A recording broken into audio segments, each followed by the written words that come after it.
Hello, let's do the New York Times Medium Sudoku for May 24th, 2024. There's a link in the description if you'd like to try the puzzle yourself using the same Sudoku pad software that I do. And I'm going to get started right now. First, I'm going to go over some terminology so we're on the same page about words that I use. I feel like that's important for my medium solves because I don't want to make too many assumptions about how many of my videos you've seen. So, first of all, we call these individual things, we call these cells. There are 81 cells in the grid. It's a 9 by 9 grid of cells, so there's 81 of them. And each cell will end up with a single digit placed in it from 1 to 9. But there's restrictions on what we can place, and they're based on the rows, columns, and boxes. So a horizontal line of 9 cells is a row, a vertical line of 9 cells is a column, and a 3 by 3 bold outline region of cells is a box. Notice all of those have 9 cells in them. And what we're going to do is in every row, column, and box, we're going to place the digits 1 to 9 exactly once each, meaning we can't omit any digit from 1 to 9, and we can't repeat any digit from 1 to 9. Notice because there's 9 cells, that means all of them will be filled, and they'll each be filled with a different digit. So that's the basic Sudoku rules. We're going to be using those rules to find the one and only solution to the puzzle, and we're going to be doing so logically without guessing. All right. The next thing, these aren't important for the Sudoku rules, but I do talk about these a lot. Bands and stacks. It's just a convenient way to talk about. A band is a convenient way to talk about the structure of 3 boxes in a row. This is a band. There's 3 bands in the puzzle. And then stacks are just a convenient way to talk about a column of 3 boxes. We need words for things that we talk about a lot, right? So I use band and stack for those. It's just not my invention. None of these terms are my invention. You will hear other terms used for the same things because there is no official nomenclature, but this is the nomenclature I use. All right. So the first thing we're going to do is we're going to look at each band one at a time. And we're mostly focused on just the band. We're not worried about too much about the rest of the puzzle. We are going to peek down a little bit at very specific times, but those times will be triggered. And we're going to get through each band. And then once we get through each band, we're going to go through each stack doing the same thing. Because you can imagine if you just were to rotate the screen 90 degrees, or if this was on paper, rotate your paper 90 degrees, it's still the same Sudoku puzzle. It's just been rotated. But now all your rows are columns and all your bands are stacks. And vice versa. And so, you know, the way you think about bands and the way you think about stacks, the way you think about rows and the way you think about columns, it's all interchangeable. The logic is the same. So there's basically a pass over the 3 bands, the same exact pass over the 3 stacks. Sometimes that finishes the puzzle, sometimes it doesn't. If it doesn't, I have a phase 2 and a phase 3 that we go through, which I will explain as we go when we need those. Okay, so we're focused on bands. And what are we going to look for in bands? Well, one of the properties of a band that's going to be very important to kind of internalize and understand is that there are 3 of each digit in each band. And there's a lot of ways to prove that. One way would be to say, well, there's 3 rows, and each row has 1 of each digit. Therefore, 3 times 3, there's 3 of each digit. There's also 3 boxes. Each box has 1 of each digit. Therefore, there's going to be 1 per box, so 3 of each digit. So those are the two main ways to prove that. And so what we're going to do is we're going to look for where we have 2 of a digit, but not the 3rd one. And that's going to significantly limit where that 3rd one can go to only 3 cells. Now, if you think about it, if we take this, again, this sort of holistic view of what it means, what restrictions there are on a band based on it being 3 rows and 3 boxes, you can think about how, well, there's going to be one, in this case, we have 2 5s in this band that we know about. There's going to be 1 5 in row 1, 1 5 in row 2, and 1 5 in row 3. Well, we know where the 5 in row 1 and row 2 are, so the 5 we don't know about must be in row 3. And then just color that. Why not? Green. All right, but we also know that there's going to be a 5 in box 1, a 5 in box 2, and a 5 in box 3. We know where the 5 is in box 1. We know where the 5 is in box 2. We do not know where the 5 is in box 3. So there's got to be a 5 in box 3 somewhere. Now, if we try to place the 5 anywhere other than these 3 cells, it will not be in both row 3 and box 3. And it needs to be in both because we only get 1 more 5 to place. And we need to place it such that it's in the missing row and the missing box. So we need to place it where the cells are colored both purple and green. So these are the 3 cells that could be 5. And we're talking generically. We're ignoring the other givens that are existing for now.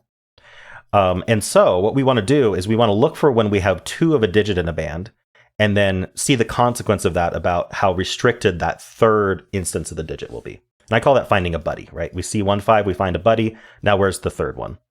And so now if you look, I guess I'm going to give one more way that we're more routinely going to look at this. We're not going to go back to that holistic argument every time because it feels a bit much, right? But it's nice to think about that. This gives you an introduction of ways to think about the Sudoku puzzle a bit more globally and think about it in regards to the things you know rather than the things you don't know. Like a lot of people will focus on the empty cells when trying to solve the puzzle, but actually there's a lot of strategies that become much easier when you think about the cells you already know for sure what the digits are. So we have this. So basically, the sort of cleaner, more straightforward way to think about this is this box. We're going to do a lot of box-centric scanning, but this box requires a 5. It doesn't. We don't know where it is yet, but we do know that this 5 says it can't be in this row, and this 5 says it can't be in this row. Therefore, the 5 needs to be in this row. So that's kind of a much more quick, straightforward way to do it without thinking as grandly and as structurally. But anyway, I thought that would be a good way to sort of introduce this concept. I'm always happy for feedback on what worked for you and what didn't. I do talk about this in every Medium video, and maybe that'll help reinforce. And one day it'll click and go, oh, that's what ranks means. Okay. So anyway, we know 5 goes in one of these 3 cells, and you've probably been staring at that going, well, 5 is not going to go on top of the 1 or the 3. At least I hope you have been. And so therefore, there's only one place the 5 can go in this entire band. We need a third 5 in this band. It has to go here. Or more succinctly, we need a 5 in this box, and there's only one place it can go. And that's called a hidden single. So and when you get a hidden single, you can just place the digit. Because the 5 has only one place to go, that's where it goes. And so, because we can't omit the 5, right? Every box needs a 5. So, why do we call that a hidden single? Well, hidden is just a term used to mean we're talking about the 9 cells in a row, column, or box. So in this case, it's the box. So we're talking about the 9 cells in the box. And then the word single means that we've narrowed something down to a single cell, which means we can place that digit. In this case, it's a hidden single 5 in box 3 if we want to use the full sort of sentence, right? So there's a hidden single 5 in box 3. So if we take that backwards, in box 3, we have found a single cell that can be 5, and therefore we place the 5. Okay. So we need to do that for all the repeated digits in this band. And so my recommendation is to take a systematic approach of comparing boxes to each other. So we're going to compare box 1 to box 2, box 1 to box 3, and box 2 to box 3. And so notice that's 3 comparisons. But what I'm going to do is I'm going to start in the box that has the fewest givens. In this case, it's just this box with a 5 in it. And I'm going to look in both boxes to see if there's a 5. If there's a list of digits here, I'd look for all of them, right? One at a time. And so I noticed that there is this 5 here, and then that would cause me to place this 5 if I hadn't already. And then all you have to do, since you've done 2 out of the 3 comparisons, this box against this box, these 2 boxes were compared, and these 2 boxes were compared. You just have to compare the 2 boxes that weren't the one you started with, and just pick one of them, the one with the fewest givens, if that exists. These both have 4 at this point. But I'm going to look at the 1, 3, 9, because we already took care of 5. And I'm going to see that we do have a repeated 3 there. So this 3 looks into this box, this 3 looks into this box, this 5 is not a 3. And so 3 is actually in one of these 2 cells. It's not always you find a hidden single. It could end up in 2 or even 3 cells, as we discussed earlier. And so we want a way to remember that we've discovered that the 3 is limited to these 2 cells within this box. And the way we're going to do that is the corner mark notation. Sorry, I meant to do 3. I'll do both notations so you can see the difference. Corner mark, center mark. Hopefully you understand why they're called those. They're pretty apt names. So with corner marks, what we are always going to mean by corner marks, and of course the software doesn't enforce this. You can use the markings to mean whatever is intuitive to you, but I recommend using this method of saying, well, corner marks are going to mean that within the box, I've limited that digit to exactly the list of cells that is marked in. So in this box, the 3 is limited to these 2 cells. So we're going to comprehensively list every cell that could be that digit. Now, my recommendation is to only mark if there are 2 left in the box. You can mark it anywhere. If there are 3 cells in the box, only if they're all in the same row or all in the same column within that box. If you start marking like a bunch of corner marks, then you're basically creating a haystack for your needles. Is the analogy I used yesterday, which I kind of liked, is don't create a haystack that you don't need to create, right? We want only needles in our stack. We want only the information that's going to be most useful so that we don't have to ignore a bunch of information that we put up for no reason. So we think that the limitation on the threes is useful enough information that it's worth notating. But like 4 can be in these 6. And technically, if I corner mark that, it means the same thing. This is the list of cells that can be 4 in this box. But it just clutters it. It hides the fact that the 3 is in those 2. Right? Already, it's like, I don't even want to look at those corner marks in that box anymore. So we don't want to mark things that are going to just clutter us and not going to be immediately useful, or at least tangentially, like they're not going to be useful at any point in time until they become more restricted. So that is corner marks. That is the only other repeated digit. Now, before we move on, there are 2 more things I want you to look for. The first thing is a filled box row. So for example, this is a filled box row. Box row is just a term for the 3 cells that are in the same row within a box. So there are 3 box rows, right? We're basically just saying the intersection of the box and the row, right? So a filled box row, this is filled. We know that 2, 3, and 5 are there. All you need to know is what 3 digits go in there, even if they're not exactly placed. As long as you know what 3 digits go in the box row, you are golden. What you're going to do is you're going to look in the 12 cells that are in the 2 rows that it's not and the 2 boxes that it's not. So you look at those 12 cells here that I've highlighted. We don't care about empty cells, and we don't care about digits that are already in the box. So 5's already there, 5's already there, 3's already there. So the 1 and the 9 are the interesting digits. So let's take them one at a time. I'll go in numerical order. Let's take this 1. So what is this 1 doing? Well, it's taking 1 out of these 3 cells in this box. Additionally, we looked at this because we had this box row filled, and they're filled with non-1s, which means that it's as if we had a 1 somewhere up here that was taking 1 out of these 3 cells. Like it's as if we have sort of an invisible 1 buddy up here that was saying, hey, these can't be 1 also. In which case we can treat it just as if we had this 1 buddy up here, and we can corner mark 1s in one of these 2, because that is true. Those are the only 2 cells in the box that can be 1. Now this is going to do something called pointing. And pointing is whenever you've restricted a digit in a box to be in where all of the cells that it can still be in are in the same row or column. In this case, the same row. So the 2 places 1 can be in this box are both sharing the same row. So does the rest of this row care how this 1 resolves? And the answer is no, it does not care, because if this ends up 1, these can't be 1. If this ends up 1, these still can't be 1. So does it care how they resolve? No, they just know that the 1's over here, therefore it's not here. So importantly, these are not 1, and this one looks in making these not 1. So actually, the invisible buddy that we said was up here that we're imagining is actually true and always will be when you have this filled like this, as long as you use the situation I described earlier. And actually, now this is where I'm talking about how we peek down. This is the one situation where when you're trying to corner mark a box, right? You found the buddies and you're trying to corner mark. You want to look down and see if there's any 1s that are additionally restricting us. And actually, that does mean that because of these 2 1s, it does mean there's only 1 place for 1 in this whole box, and it's here. And so we can place that 1. All right, so we got another digit. And so now that was that filled box row. Oh, we do have the 9 as well. This 9 looks in. We do peek down. Again, we're about to corner mark 9 in these 3. So we peek down and we look for 9s that help out. So we actually corner mark 9 in these 2 cells.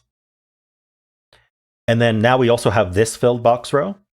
So what we're going to do is the same thing. We're going to look at these. We don't care about empty cells. The 3 is placed, the 5 is placed, the 2 is not, the 8 is not, the 5 and the 1 are placed. So we have the 2 and the 8. We'll go in numerical order, the 2 first.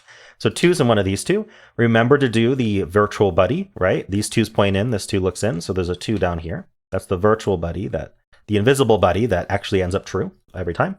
And we've got the 8 looking in. This is the power of it, right? It's restricting this box more than it's restricting this box. We're using this box to restrict this box.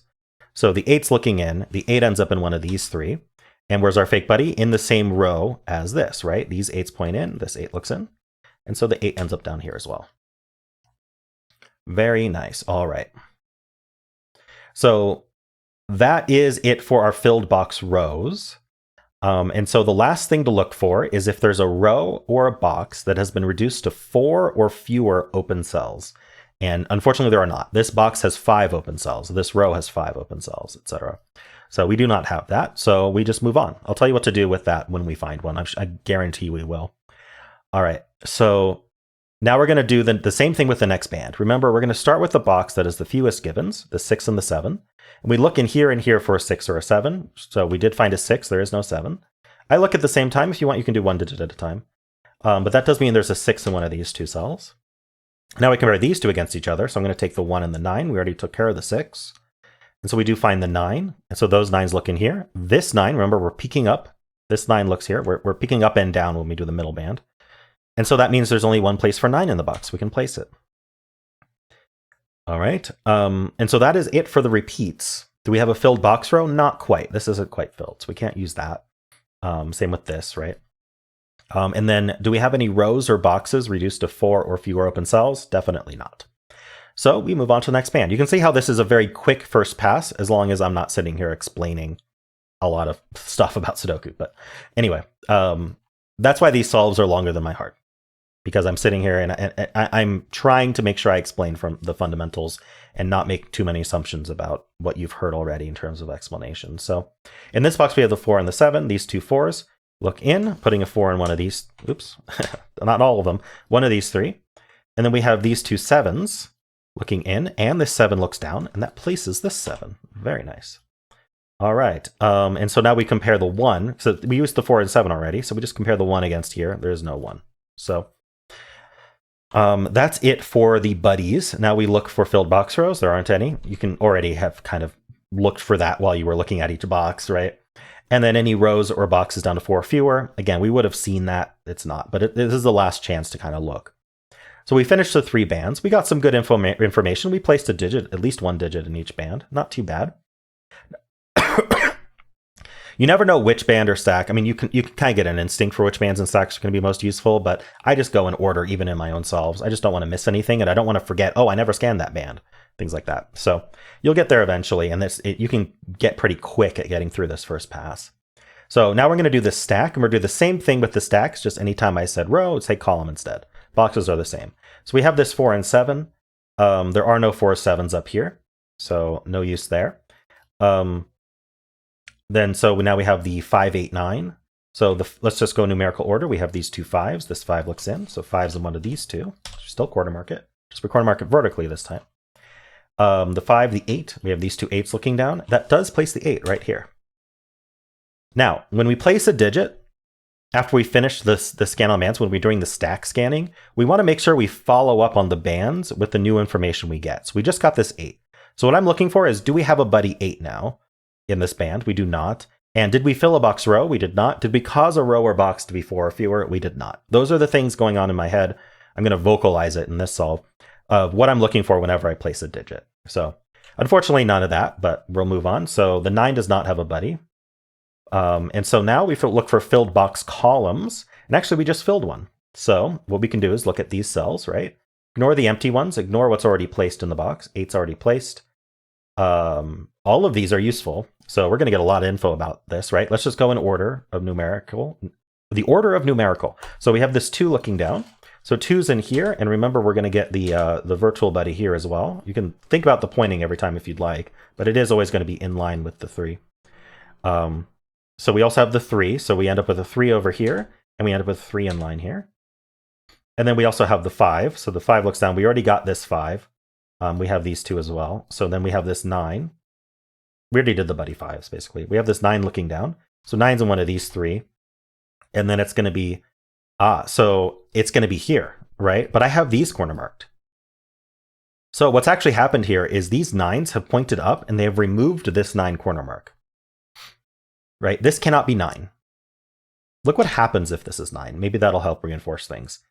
I cannot put 9 anywhere in this box now. There is literally no cell in this box that can be 9. And when that happens, the box needs a 9. So we've broken the puzzle. We've made a mistake. And the mistake was placing this 9, right? So that's a proof by contradiction, which you're welcome to use. I like to do sort of the other way of saying, well, 9's going to be in one of these 3. Whichever one it ends up in, this cannot be 9. But it's the same logic to do it by contradiction. Anyway, that removes this corner mark 9. Whenever we remove a corner mark, we want to look to see how many remain in the box. We see that only 1 remains. And we do place the 9. We place it where we expected to place it, in this column that's lined up with this. So very, very handy. Now, what do? We follow up on the 9 in the band. So the 9 does have a buddy now. They look in here. This 9 looks up, and that places this 9. Now we've just placed this 9 and this 9. Did we fill a box row? We did not. Did we cause a row or box to be 4 or fewer? Yes, we did. So this is the first time we've done that. So let's talk about what we're going to do here. The reason we look at rows, columns, boxes that have been reduced to 4 or fewer is because we are highly likely to find very restricted cells. Now, I would define a restricted cell as a cell with 3 or fewer candidates left. What do I mean by candidates? Well, a candidate is just a fancy name for the list of digits that could still go in that cell according to basic Sudoku rules and other deductions we've made. So basically, what we're going to start with is we have 5 digits in this row already, which means the 4 open cells are going to be the 4 digits that remain. The 4 digits that aren't already present. And it's going to be the 4, 6, 7, 8 in this case. And I'm going to think about 4, 6, 7, 8, and I'm going to look for 4, 6, 7, 8s in the boxes. 4, 6, 7, 8s in the boxes, there aren't any. And I'm going to look for 4, 6, 7, 8s in these 4 columns, these cells basically, right? And it happens to be that they're in a row, but it's just because these are the columns that these exist in. So I'm actually gonna highlight that, right? We're gonna take a quick gander here. And I'm looking for 4, 6, 7, 8. So we don't care about the 5. We don't care about the 9. Okay, so I'm gonna highlight those in green. And so what we're looking at here is we have 3 of these cells that cannot be 7 because of the columns. Now we need a 7 in the row. So by first thinking about what digits we needed and doing that scan, what we've actually discovered is that there's only one cell in this row that can be 7. And that's what I mean by, like, you end up with a lot of restrictions that are super useful when you've reduced a row, column, or box to very few open cells left. And I use 4 as the cutoff. It's not that arbitrary, but it is a little arbitrary, mostly because in my head, when I start getting to 5 digits, I have a hard time keeping those 5 digits in my head. But 4, I'm pretty good at just sort of remembering what those are without a lot of thought, because you're going to be thinking about other things and keeping those digits in your head. And also rescanning them isn't as hard when there's fewer. And the fewer digits there are remaining in the row, column, box, the much higher probability that you're going to find something interesting about it. So it's a balance there, balance between memory, quickness of scanning, and probability of finding something useful. It doesn't mean you can't find something useful in boxes that are, or rows, columns, boxes that are less restricted. But this is where I find the balance is nice. You can find your own balance if you'd like. So anyway, this row needs a 7. This can't be 7. This can't be 7. This can't be 7. So there's only one cell that can be 7. That is a hidden single 7 in row 1, right? We can still call it a hidden single, but in this case, we're dealing with a row. So we can place that 7, which is kind of the point. Now we don't need to worry about the 7s. Now we're looking at these 6s, and we see that 6 can be in one of these 2 cells. But what we've also done is we've reduced this row down to 3 digits left because we know where the 7 is now. So it's going to be even more interesting to think about, right? We need 4, 6, and 8. So 4, 6, and 8, we don't care about this anymore because it's in line with the given 7. So this can't be 6, but we don't know anything else about, or we also know that this can't be 8. And the reason we know this can't be 8 is because of the, remember we found the, we found this 8 was forced up here, and so then it pointed into this box, and then it was down here. Our sort of invisible buddy 8 has to be down here, therefore it's not here, right? And so we kind of want to remember that these cells are all pretty restricted. And we're going to use the center mark mode for that. And what center marks are going to be are just the list of digits that could go still in that cell. So when we're looking at the solution, we can just look at that cell and go, one of those listed digits is going to be is the solution. And so in this case, we needed 4, 6, and 8. This can't be 8, so this is down to 4, 6. This cell can be any of 4, 6, 8, and then this cell can be 4 or 8. Now, my recommendation is to only center mark a cell if it's down to 3 or fewer candidates. Very similar to our corner mark restriction. And it's just, again, we only want needles in our notation. We don't want to add hay and hide our needles. So we are only pencil marking things that could be immediately useful. And 3 is kind of the limit. We want to find triples, but you don't really need to find quadruples. You can find quadruples, but you're not going to really need to until you're desperate. And that's when you just start penciling everything. But often when you think you're desperate, really there's other things you could be looking for that I'll go over as when I get stuck, I go over the things to do when you get stuck. So it really just depends on the puzzle. But anyway, we have this 4, 6, 8, and these center marks are reminding us that these cells are particularly restricted. Okay, but we didn't place a digit, but we did get these. All right, we did place this 7 though. So does that kind of do anything? Well, it did reduce this box down to 4 open cells. So we want to think about that as well. And it's 2, 4, 6, 8. We have all of our odd digits. We just need our evens. And so this can't be 6 or 8. In fact, neither of these can be 8, right? So these are down to 2, 4, 6. And neither of these can be 6 either because of these 6s looking in. And so actually, if we had gotten to this stack, we would have seen these 2 6s looking up and we could have placed this as a hidden 6. But now this 2, 4 pair has told us the same thing. So this is called a naked pair. This is a naked 2, 4 pair. Let's go over what that means. So what does the center mark mean again? It's the list of digits that could possibly be filled into this cell. It's a cell-centric metric. So this cell is going to be a 2 or it's going to be a 4. This cell also is going to be a 2 or a 4. They exactly match. And they can't both be 2 and they can't both be 4 because they share a row and they share a box. In this case, I'm going to talk about how they share a box. So they can't both be 2 and can't both be 4 because they share this box. And so one of them will end up 2 and one of them will end up 4, either like this or like this, because they both need a value. And there's only 2 values to choose from, 2 and 4, and they both need a different value. So if the 2 and 4 end up here, like this or like this, notice these, in both cases, these cannot be 4. These do not care how the 2, 4 resolves, just that it always resolves as a 2 and a 4, meaning this can't be 4 and this can't be 4. They also can't be 2, but they already couldn't be 2. And so now what we have is called a naked single 8 here.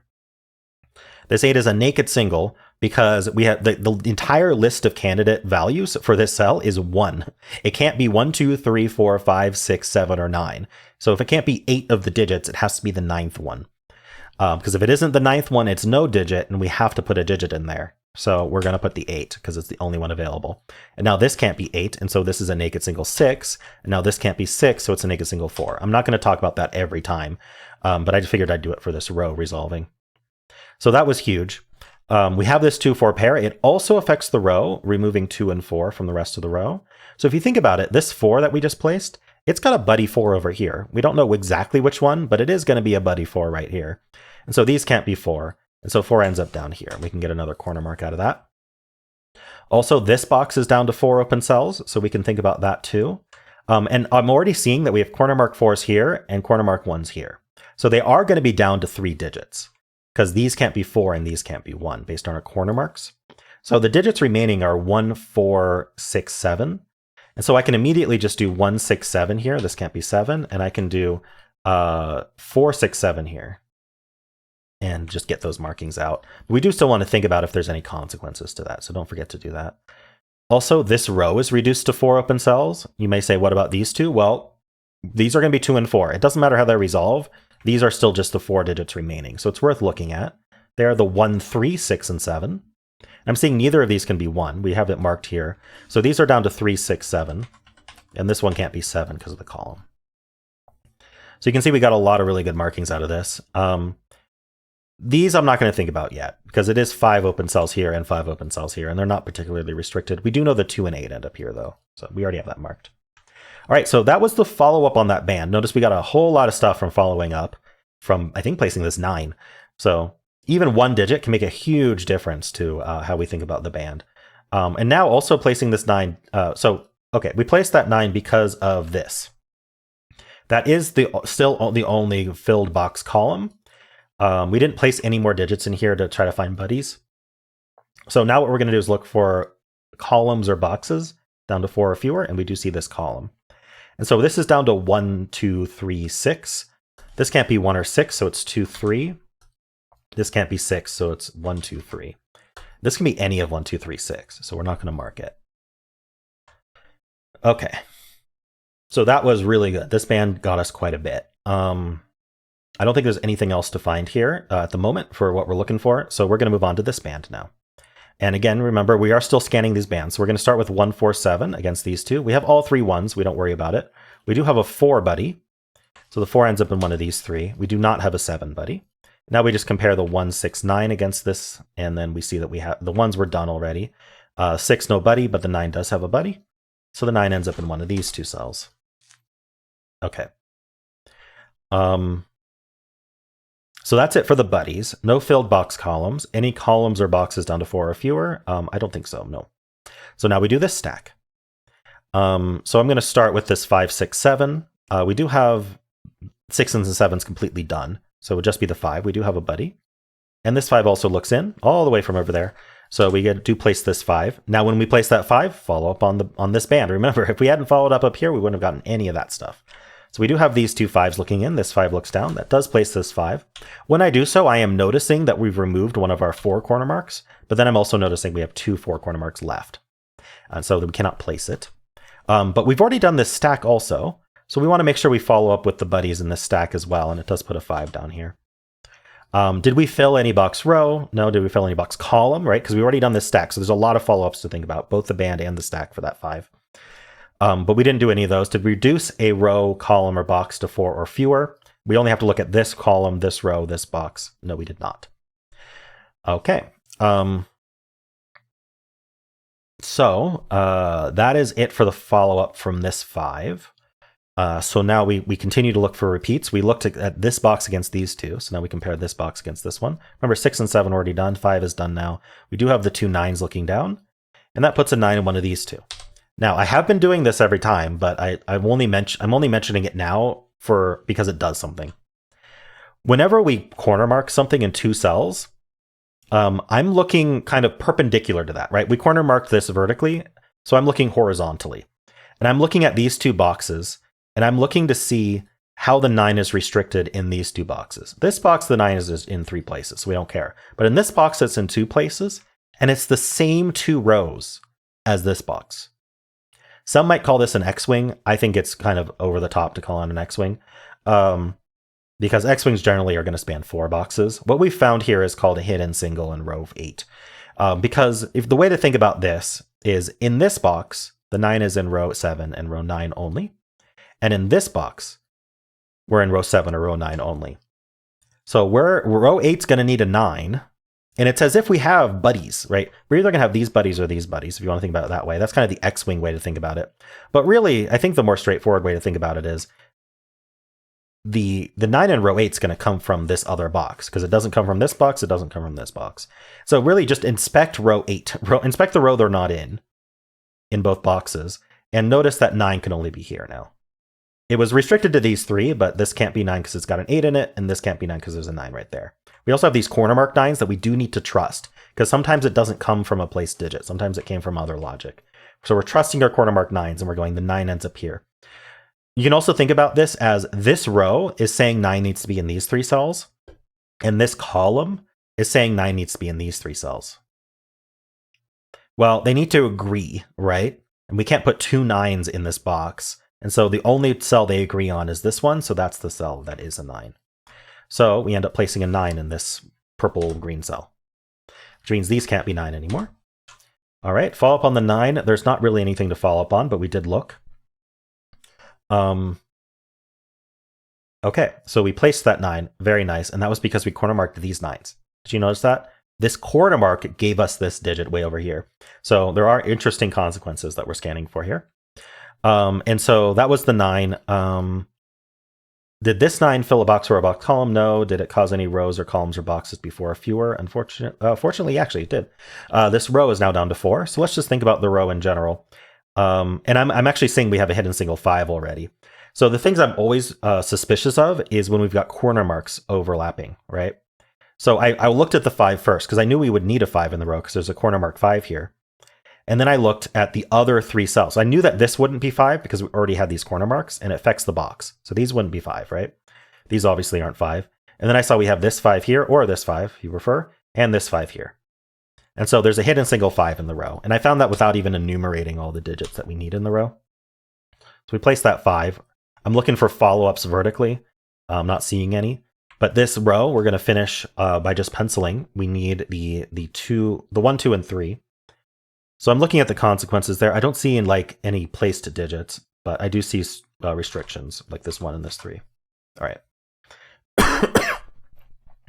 And we did want to pay attention to our corner marks as well, just in case the corner marks were doing that and not just the placed digits. Okay, so that's the 1, 2, 3. For this row, nothing immediate to do with that. When we are placing these, I am scanning the rows, column, boxes to find buddies for pairs or triples, but we don't see any. Okay, so this vertical, is there anything left to do with this vertical? Filled box columns. We do have this filled box column, but it's very safe to ignore because we know everything about this box already. There wouldn't be anything to corner mark in this box is kind of the point. And so this column is down to 4 digits. So let's think about that. We need the 1, 2, 4, 9. This can't be the 9, so it's 1, 2, 4. This can't be 1 or 4, so it's 2, 9 only. And I think this can be any of 1, 2, 4, 9. Okay. Anything else of note? This column is down to 4 digits. We need the 2, 3, 4, and 8. 2, 3, 4, 8. So this can't be 8. So this is 2, 3, 4. I think this can be any of them. This can be any of them. Okay, so that's not very restrictive. Just double checking. Yeah, this column has 5 left. Yeah, so that's it for our first pass. I think we followed up on everything we needed to. We finished the entire first pass on bands and stacks. We did as much follow-up as we could, and we have not finished the puzzle. So what do we do next? Well, the second pass is going to be looking for some more subtle things related internally to boxes. And by internally, I mean, are there things we could have corner marked? Really, we're looking for things that we could have corner marked in the box that we missed, because it's actually due to both the band and the stack. Remember that we were very hyper-focused on things the bands tell us and things the stacks tell us without looking at them both at once. And so now we're going to go box by box. Things I want you to look out for. First thing, did you make a mistake?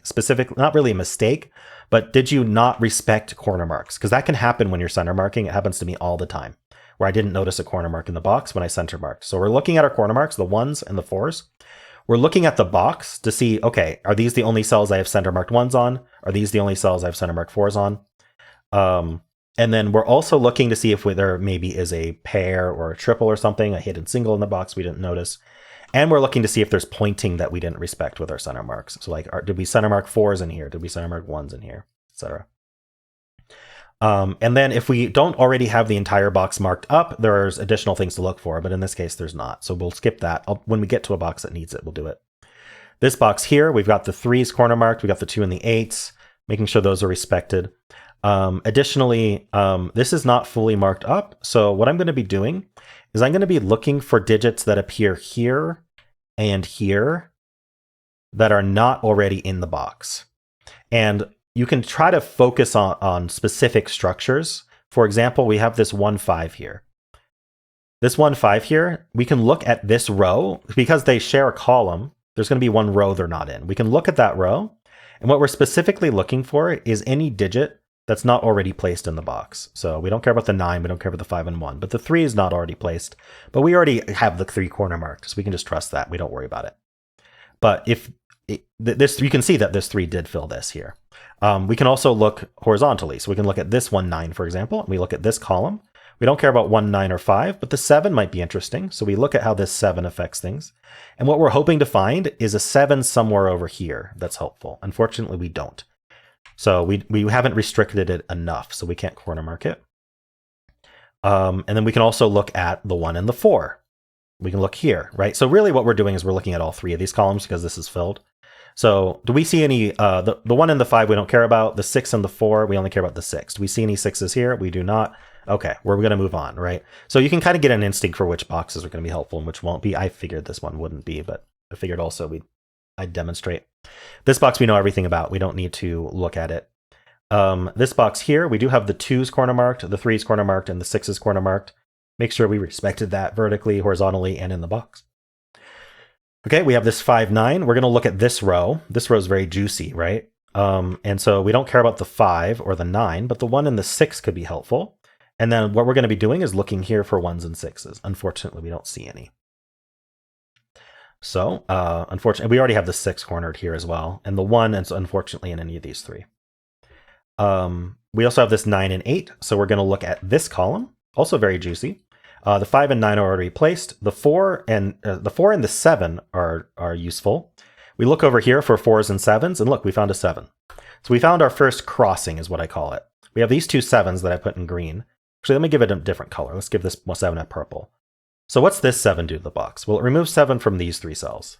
What's this 7 do to the box? Well, remove 7 from these 3 cells. Notice that that is 5 cells in total, because one of them overlaps. They agree on this one. But there's 5 cells in total that these have removed 7 from. And because we looked for those 7s based on these 2 blue digits, the blue digits are also helping out. They're removing 2 more. So that's 7 cells in the box that cannot be 7, leaving just 2. And those 2 are in the same row. So that's huge, right? You're always either going to have 1 or 2 cells remaining when you find a crossing like this. And it's always going to either point or be a hidden single. If it's 1 remaining, it's a hidden single, which is huge. If it's pointing, then it's still pretty nice because it means that we now have pointing 7s that we didn't know about. Specifically, these can't be 7. This 7 looks in. This 7 looks up. And there's only now 1 place in this box that can be 7. The most important thing we discovered is this cell can't be 7. Because if this cell was 7, we would have nowhere to put 7 in this box. The 7 is going to be here or here, so it's not over here. So that's not 7.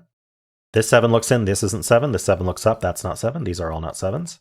So we can place the 7 here, and that displaces a 4 corner mark. So now we can immediately follow up and place the 4 here as well. Now let's clean up our red marks. Really, if you don't have the red marks on, just look at the column, look at the row, look at the box, remove any center marks and corner marks that you had with that digit.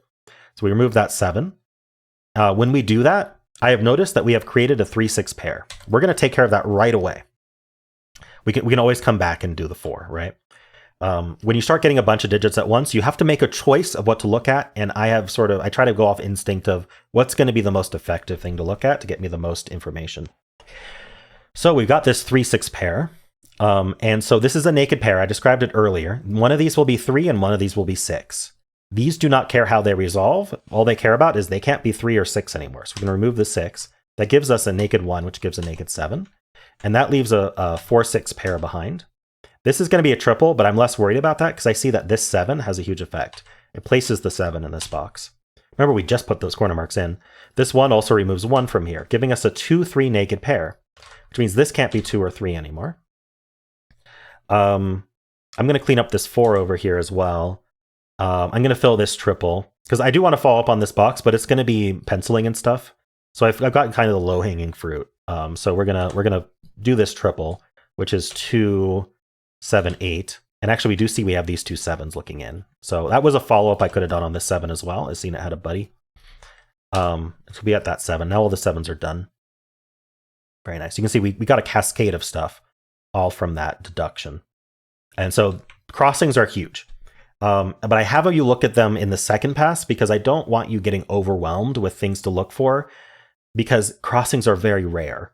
There might be 1, maybe 2 in the entire puzzle. And so by saving them for the second pass, you're not worrying about them. You're focused on the bands. You're focused on the stacks. Once you get more experienced, absolutely you can combine that and start looking for the crossings as well. This 2-3 pair is telling us that this is a 6. Just the column needs a 6 and it goes there. This is going to be a pair for the box. It's going to be one of them is a 1. This 1 tells us it's not here, so the 1 is placed. That does give us this 2, which gives the 4 and the 2. That gives us this 9. 4 is there. Okay, the 9 is placed here as well. Remember I said that we'd have 9s here or 9s here. It ended up resolving like that.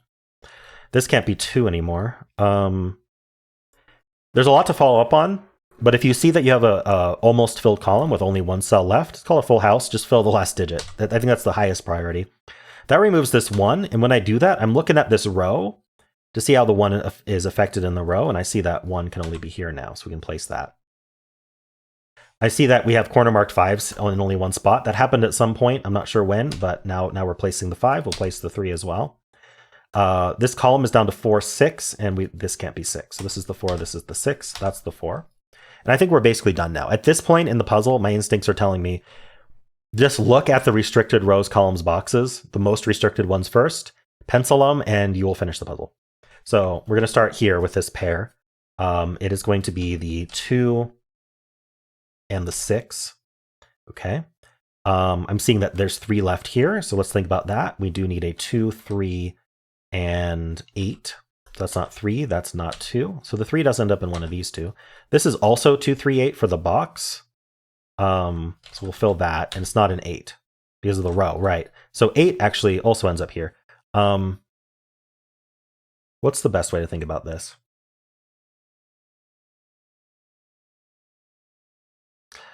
Oh, 3 being limited here for the column. Yeah, this does claiming. That's the best way to think about it. So this column needs a 3, and it's in one of these two. I haven't explained claiming today, so this is my last chance to do it, so I'm going to do it. It's like the opposite of pointing. It works very similarly to pointing. The logic is almost identical, but instead of a box restricting a row or column, it's a row or column restricting a box. In this case, this column restricts this box. This column needs a 3. It's going to be in this cell or this cell. Whichever one it ends up in, this can't be a 3. It claims the box. The rest of the box in the other columns cannot be 3. So this ends up being a 2, which gives us this 3 and this 2. This is not a 2. This 2 looks up, giving us the 8 and the 2. This gives us that 3 and that 2. This 3 gives us this 4. It also gives the 6 and the 3. Place this 4. Like I said, we pencil things, we finish the puzzle. This is 3 or 8 for the row. This is 3 or 8 for the row. This is a single for the row. It's a 1. Should have done that first, but whatever. 2, 6, 8 here cannot be the 2 or the 6, so this has to be the 8. I was looking at 2, 6, 8 for the row. Could have looked at 3, 8 for the column and seen the 3. That would have been easier. That's 2 and 6 and 2. This is 3 and 8, 3 and 8. This digit, I missed it. It's a 3. I go through the digits in order in my head. There are some people that can just see it, not me. We're down to 6 and 8. Here, this last box, I use the feature in Sudoku Pad that grays out finished digits. You can't see it. But on my numpad, I only have 6 and 8 not grayed out. So that's how I knew it was 6, 8 so fast. But anyway, that's 8, that's 6. All right, well, that's the puzzle for today. So our initial pass, if we had seen this 7, in fact, I'm going to tell you a little secret. I did see it. I knew it was going to come. But I ignored it specifically because this is a walkthrough tutorial. If we had seen these 7s, happened to see them while we were scanning this band, we would have had those pointing 7s much earlier, and we would have solved the puzzle on the initial pass.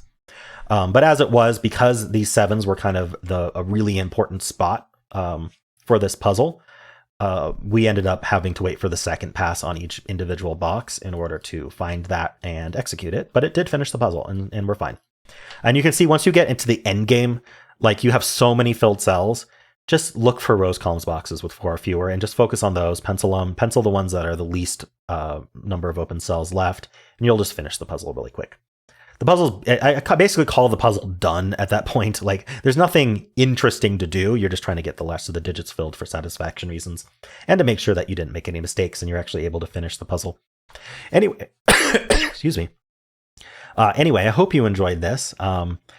These videos take a long time to record, as you can see. And so my investment is in you, where I can publish this every day, and you can start learning to love Sudoku and graduate to the hards and graduate to my hard videos, which take less time to record. But I will keep doing these mediums every day as long as I keep getting positive feedback from people saying, yes, please, I love these videos.